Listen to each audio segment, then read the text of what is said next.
can you tell us why you decided to nominate Mrs. Walters?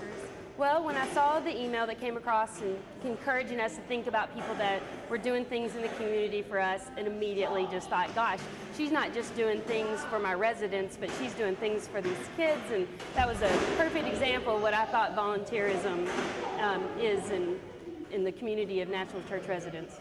What's the impact that this volunteer has on your residents? You know, some of them are ones that don't really come out and do much, but there's a few that definitely always come to these events. It might be that their grandkids or a neighbor's kid from way back is now in the 4th grade and they've come to do this. It's just a way for them to connect to the community. It's a great experience for everybody. Can you tell me about the impact Mrs. Walters and her class has on the residents at Walnut Creek? It's a joy to have them over. They're just so energetic. If you're not feeling particularly well that day, by the time they leave, you feel so truly blessed that they have been there and that they have visited, and it just changes your whole attitude.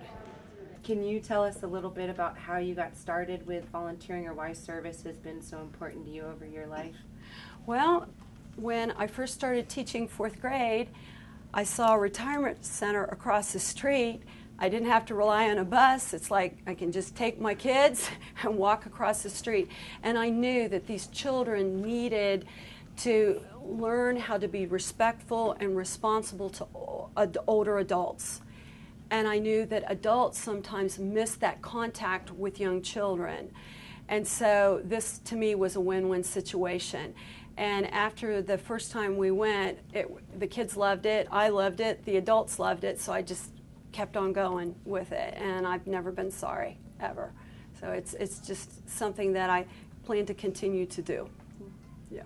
Okay, one last question. At National Church Residences, we talk a lot about excellence and what that means. What does excellence mean to you? Excellence means to me giving your best. It may not always be, the top score, but knowing that you've given your best, that to me is excellence. And these students, when we write things and they know it's going to Walnut Creek, they make sure it's their very best writing, their very best work, because they want to do, they want to please. So that's what that means to me.